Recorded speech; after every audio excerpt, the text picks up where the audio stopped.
कुरुक्षेत्र में आयोजित कृष्ण कश्यप संगम समारोह में मुख्यमंत्री नायब सिंह सैनी ने शिरकत की।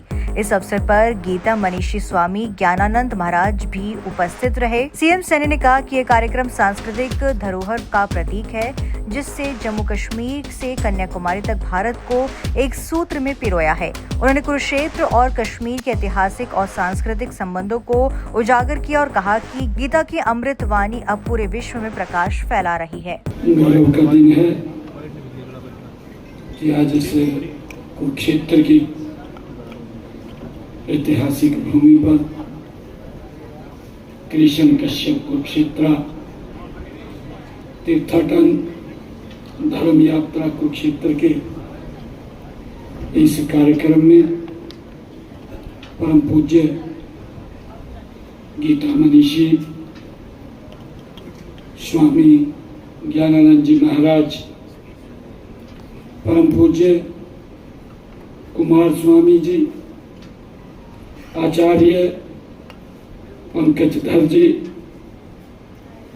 हमारे कुरुक्षेत्र यूनिवर्सिटी के वाइस चांसलर सोमनाथ सचदेवा जी, हमारे कुरुक्षेत्र के यहाँ से विधायक रहे, पूर्व में हरियाणा सरकार में मंत्री रहे सुभाष सुधा जी, जय भगवान शर्मा जी, हमारे जिला के भारतीय जनता पार्टी के अध्यक्ष सरदार तजेंद्र सिंह गोल्डी जी, हमारे अजय पंडित जी, आशुतोष जी, और मेरे लिए ये बहुत ही गर्व का दिन है कि आज देश दुनिया में कश्मीरी की विरासत और प्रतिभा की खुशबू बिखेरे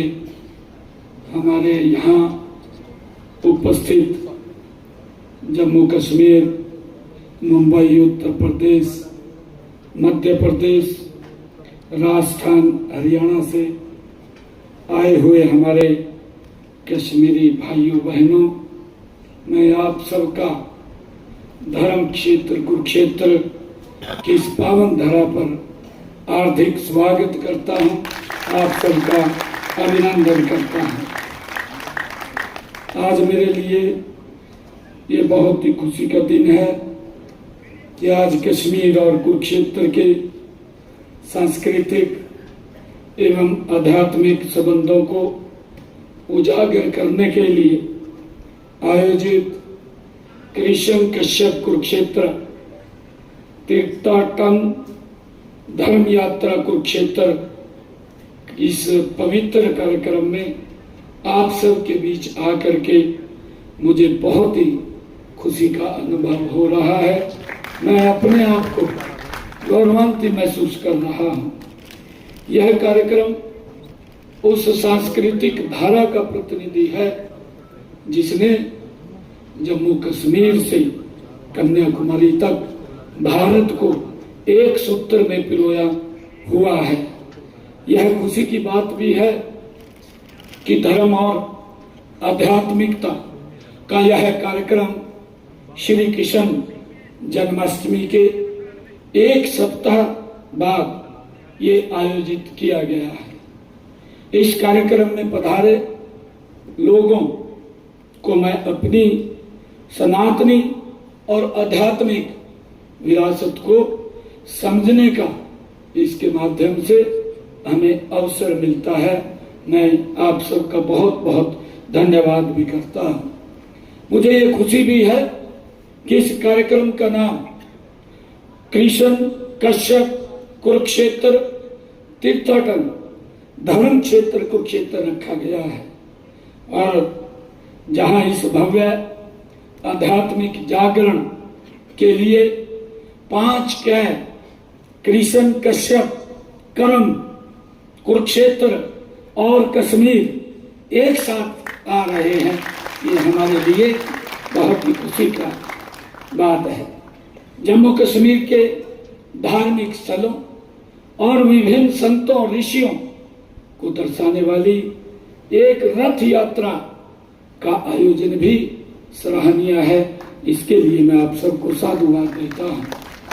मैं इस आयोजन के लिए हमारे कश्मीरी हिंदू प्रकोष्ठ हरियाणा को बधाई देता हूँ, उनको साधुवाद देता हूँ।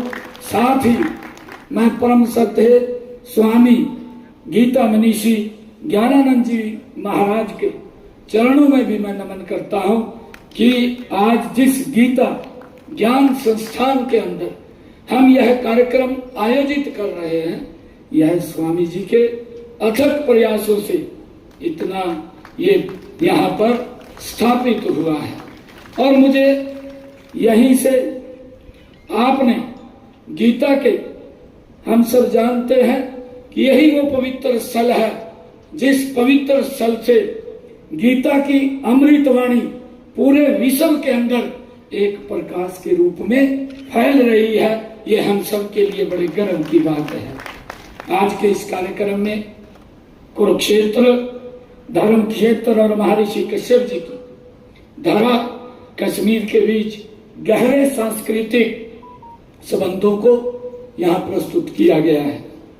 हमारी इसी सांस्कृतिक एकता को मजबूत करने के लिए देश के यशस्वी प्रधानमंत्री आदरणीय नरेंद्र मोदी जी ने एक भारत श्रेष्ठ भारत अभियान वो चलाया हुआ है। इसमें विभिन्न राज्यों अपनी संस्कृति, विरासत, रीति रिवाजों, परंपराओं, संगीत, भाषा और खान पान का आदान प्रदान इन कार्यक्रमों के माध्यम से करते हैं। यह कार्यक्रम भी देश के यशस्वी प्रधानमंत्री आदरणीय नरेंद्र मोदी जी के प्रयासों को आगे बढ़ाता है। ये मेरे लिए और भी बहुत ही गर्व की बात है। मुझे ये भी खुशी है कि मैं सभी हमारे जो कश्मीरी भाइयों की मैं सराहना करता हूँ कि आप देश में जहां भी गए हैं वहां कश्मीरी की पावन धरा और आध्यात्मिक और सांस्कृतिक चेतना की खुशबू आप लोगों ने बखेरी है। ये हमारे लिए खुशी की बात है। हरियाणा में इस समय लगभग 2 लाख हमारे कश्मीरी भाई बहन यहाँ रह रहे हैं। इनमें से फरीदाबाद तथा पंचकुला में अधिक संख्या में वहाँ रहते हैं। इसके अलावा अंबाला, करनाल, पानीपत, बहादुरगढ़ में भी काफी संख्या में हमारे कश्मीरी भाई बहन वहाँ पर रहते हैं, उनके परिवार रहते हैं। आपने अपनी जन्मभूमि से बिछड़ने का जो दर्द सहन करते हुए हरियाणा के विकास में आपने महत्वपूर्ण योगदान दिया है। इसके लिए मैं आप सबका दिल से धन्यवाद भी करता हूँ। मित्रों, हम सब जानते हैं कि कुरुक्षेत्र और कश्मीर दोनों ही हमें इतिहास और संस्कृति की पहचान से जोड़ते हैं। हम सब देख भी रहे हैं, कश्मीर धरती पर स्वर्ग के समान है। अगर हम बोलते भी हैं कि अगर कहीं स्वर्ग देखना है तो हमारा कश्मीर है। आप जाकर के देखिए, वो हमें जो स्वर्ग के समान वो दिखाई देता है। इससे शारदा लैंड भी कहा जाता है। हम सबको मालूम है कश्मीर में माँ शारदा की सर्व ज्ञानम पीठम है, ये हम सब जानते हैं।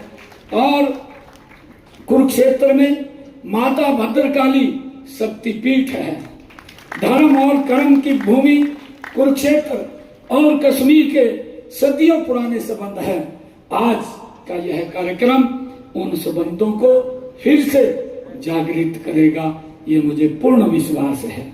कुरुक्षेत्र और कश्मीर का एक आध्यात्मिक संबंध भी है, जिसका उल्लेख नीलम पुराण में भी है। भगवान श्री कृष्ण ने, जैसा अभी चर्चा भी की गई है कि भगवान श्री कृष्ण का कश्मीर से विशेष संबंध भी रहा है। भगवान श्री कृष्ण का जन्म हमारे उत्तर प्रदेश जो आगरा वृंदावन, जहां उनकी बचपन का कार्यकाल बीता है, और यहाँ कुरुक्षेत्र के अंदर उन्होंने सर्व मानव जाति के लिए अपने मुखारबिंद से गीता का संदेश दिया, कर्म का संदेश दिया। और उसी कड़ी में कश्मीर से भी भगवान श्री कृष्ण का ये नाता है, पुराना संबंध है और मुझे खुशी है कि वे इतिहास की पहली महिला शासिका यशोमती का राज्याभिषेक जो हुआ वो स्वयं जिसकी चर्चा हमारे ज्ञानानंद जी महाराज ने की है, वो भगवान श्री कृष्ण स्वयं उनका वहां पर राज्याभिषेक करने के लिए यहाँ से गए हैं। वे महिलाओं के जो आज देश के यशस्वी प्रधानमंत्री जी सशक्तिकरण अभियान महिलाओं के लिए चलाया हुआ है। अगर हम प्राचीनतम की ओर देखते हैं तो भगवान श्री कृष्ण ने महिलाओं के सशक्तिकरण का ये प्राचीनतम उदाहरण हमें दिखाई देता है। देश के यशस्वी प्रधानमंत्री जी उसको आगे बढ़ाने का काम कर रहे हैं।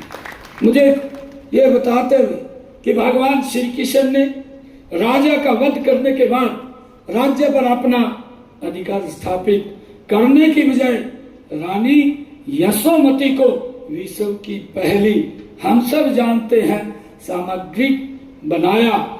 यही हमारी संस्कृति का प्रतीक है। भाइयों, हम सब जानते हैं कि भगवान श्री कृष्ण ने यशोमती को पहली सामग्रिक बनाकर महिलाओं का शासन का हक देने का काम भगवान श्री कृष्ण ने सबसे पहले हमारी संस्कृति के अंदर किया है। और मुझे खुशी है कि हम सब देख भी रहे हैं कि जब से देश के यशस्वी प्रधानमंत्री आदरणीय नरेंद्र मोदी जी ने इस देश की भागडोर प्रधान सेवक के रूप में ली है, तो उनके आने से इस नीति को हमारी सरकार ने अपनाया है। और आप सब देखते हैं कि नारी शक्ति वंदन बिल जो लोकसभा के अंदर पारित हुआ है कि हमारे देश में इस विकास में हमारे देश की महिलाओं का वो बराबर का हक होना चाहिए। मुझे खुशी है कि नारी शक्ति वंदन बिल 33% का आरक्षण देने का पहली बार अगर किसी ने काम किया है तो नरेंद्र मोदी जी ने किया है। ये भगवान श्री कृष्ण के उस प्राचीनतम से प्रेरणा लेते हुए आदरणीय नरेंद्र मोदी जी इस काम को आगे बढ़ा रहे हैं। और मुझे ये भी खुशी है कि देश के यशस्वी प्रधानमंत्री आदरणीय नरेंद्र मोदी जी ने हरियाणा की इस ऐतिहासिक पानीपत की भूमि के ऊपर आकर के बेटी बचाओ बेटी पढ़ाओ जैसी उस कानून को बनाने का काम भी हमारी सरकार ने किया है। मित्रों, मुझे खुशी है कि देश के यशस्वी प्रधानमंत्री आदरणीय नरेंद्र मोदी जी ने जम्मू एवं कश्मीर से, जो अभी महाराज जी बात कर रहे थे कि कई बार कष्टों के बादल आ जाते हैं और उन कष्टों के बादलों को भाइयों समय का चक्कर होता है, वो फिर चढ़ते हैं। ऐसा नहीं है, भगवान श्री कृष्ण ने इसी पवित्र भूमि के ऊपर से कहा भी है। और आदरणीय नरेंद्र मोदी जी ने धारा 370 35 से को हटा करके जम्मू कश्मीर से कन्याकुमारी तक अखंड भारत का निर्माण करने का काम, और वो राष्ट्रीय सपना था जो पूरा देश देखता था कि भारत एक होना चाहिए, यहाँ पर एक संविधान, एक निशान, एक ही प्रधान होना चाहिए। उसको पूर्ण रूप देने का काम अगर किसी ने किया है, ये भारत माँ के लाल नरेंद्र मोदी जी ने किया है। मेरे लिए बड़ी खुशी की बात है। इसमें 7 दशकों से चले आ रहे जो भेदभाव कश्मीर के साथ होता था, उस भेदभाव के ऊपर भी विराम लगाने का काम आदरणीय प्रधानमंत्री जी ने किया है। एक और ऐतिहासिक कदम उठाते हुए कश्मीर घाटी को दुनिया के देश के यशस्वी प्रधानमंत्री जी ने आज दुनिया के सबसे ऊंचे रेलवे पुल जो चिनाब ब्रिज जिसको बोलते हैं के मध्य से पूरे देश को जोड़ने का काम भी आदरणीय नरेंद्र मोदी जी ने किया है। मुझे खुशी है देश के यशस्वी प्रधानमंत्री श्री नरेंद्र मोदी जी की पहल पर धारा 370 हटने से मेरे कश्मीरी महिलाओं के अधिकार बढ़े हैं। गैर स्थानीय से विवाह करने वाली हमारी महिलाएं और उनके बच्चे अब संपत्ति का अधिकारों के वो हकदार होंगे। मुझे बताते हुए, क्योंकि मैं भी कुछ समय जम्मू कश्मीर के अंदर रहा हूँ, मुझे वहाँ रहने का अवसर मिला है और मैं लगभग हर ब्लॉक स्तर के ऊपर भी मुझे जाने का जम्मू कश्मीर के अंदर अवसर मिला है, क्योंकि संगठनात्मक दृष्टि से जब काम करते थे बहुत सारे परिवारों के अंदर भी मुझे वहां रहने का अवसर मिला है। परिवार के अंदर जब बात होती थी, परिवार के लोग जब बात बताते थे तो दिल के अंदर एक पीड़ा होती थी। और मुझे आज ये संतोष भी है, मुझे इस बात की खुशी भी है कि आदरणीय नरेंद्र मोदी जी ने आज उस पीड़ा को हर लिया है जो लोग वहां पर अपनी पीड़ा को व्यथित करते थे। मुझे खुशी है कि हमारे कश्मीरी हिंदुओं ने कई विस्थापितों की वो पीड़ा सही, फिर भी आपने कर्म नहीं छोड़ा है। ये हमारे लिए बहुत ही गर्व की बात है।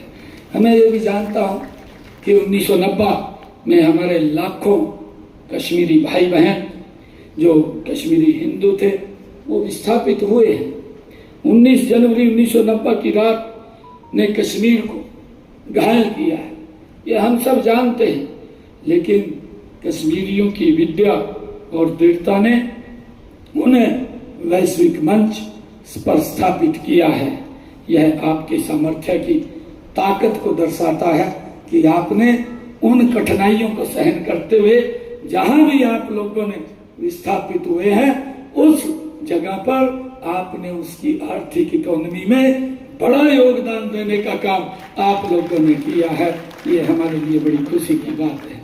और मुझे ये भी खुशी है कि देश के यशस्वी प्रधानमंत्री जी ने, जो आदरणीय नरेंद्र मोदी जी ने कश्मीरी हिंदुओं की वेदना को समझा और उन्होंने विस्थापितों के लिए अभूतपूर्व योजनाएं आदरणीय मोदी जी ने बनाई है। केंद्र में हमारी सरकार कश्मीर का गौरव बढ़ाने के लिए प्रतिबद्ध है। मुझे खुशी है कि हरियाणा में कश्मीरी हिंदू परिवारों के बेहतर जीवन यापन के लिए सरकार निरंतर प्रयासरत है। हरियाणा के शैक्षणिक संस्थानों में विस्थापित कश्मीरी हिंदुओं के बच्चों के लिए आरक्षण की व्यवस्था हमने की है। कश्मीर का हरियाणा से गहरा जुड़ाव है, ये मेरे लिए बड़े गर्व की बात है। बीते दिनों हरियाणा के तत्कालीन हमारे महामहिम राज्यपाल श्री बंडारू दत्तात्रेय जी ने कश्मीर के प्राचीन मंदिरों एवं ऐतिहासिक स्थलों का उन्होंने स्वयं दौरा किया है और इस संबंध में वहां के उप राज्यपाल से जीर्णोद्धार के लिए आग्रह भी किया है। इससे उन आस्था के केंद्रों को सुरक्षित करने में एक सार्थक भूमिका वो रही है। मुझे ये खुशी है। मैं कश्मीरी हिंदुओं की संस्कृति पर बल दिया गया है। निष्काम कर्म एक ऐसा दर्शन है जो कि हर प्राणी, प्रत्येक समाज और राष्ट्र की उन्नति का ये आधार है। आज हमें अपनी उन्नति, अपने समाज की उन्नति, अपने राष्ट्र की उन्नति के लिए कर्म संस्कृति को अपनाना होगा। तभी हम 2047 जो आदरणीय नरेंद्र मोदी जी ने ये संकल्प लिया है कि भारत को विकसित राष्ट्र बनाने के लिए हम मिलकर के एकजुट होकर के काम करेंगे और उनके संकल्प को हम पूरा करेंगे। आज हमें इसकी आवश्यकता है। आज सम्मानित हुई हमारी विभूतियों को हम विशेष बधाई देते हैं। आप समाज के लिए प्रेरणा भी बने हुए हैं। हमें आप सबकी उपलब्धियों पर भी गर्व है। मुझे ये बहुत खुशी की बात है कि मैं आपके सभी कश्मीरी भाइयों बहनों के मैं उज्जवल भविष्य की भी कामना करता हूँ। और मैं यही कहना चाहता हूँ कि भगवान श्री कृष्ण का कश्मीर और कुरुक्षेत्र से गहरा संबंध है। वह हमें भारतीय संस्कृति की विविधता, एकता और समृद्धि का ये बोध कराता है। यह संबंध हमें सिखाता है कि भले ही हम अलग अलग भौगोलिक क्षेत्रों में से आते हों, हमारी सांस्कृतिक और आध्यात्मिक जड़ें एक है, एक सूत्र में हम सबको बांधती हैं। हम सबको इस बात को भी याद रखना चाहिए। यही एकता का संदेश है जो भगवान श्री कृष्ण ने हम सबको दिया है। हमें इस संदेश को समझना है, अपनाना है और समाज के हर वर्ग तक हमने इसको पहुंचाना है। भगवान श्री कृष्ण जी ने लगभग 5000 साल पहले जिस भूमि पर मानव मात्र को कर्म योग का संदेश दिया था, आज उसी भूमि पर आयोजित इस ऐतिहासिक उत्सव के लिए मैं एक बार फिर आप सबको बहुत बहुत बधाई और शुभकामनाएं देता हूं कि आपका संघर्ष भारत को प्रेरित करता रहेगा। यह संघर्ष विस्थापन की पीड़ा को एक दिन जरूर खत्म करेगा और सभी कश्मीरियों का पुनर्वास होगा। और अंत में मैं कश्मीरी हिंदू प्रकोष्ठ हरियाणा के इस दिव्य आयोजन के लिए मैं बहुत बहुत बधाई और शुभकामनाएं देता हूं।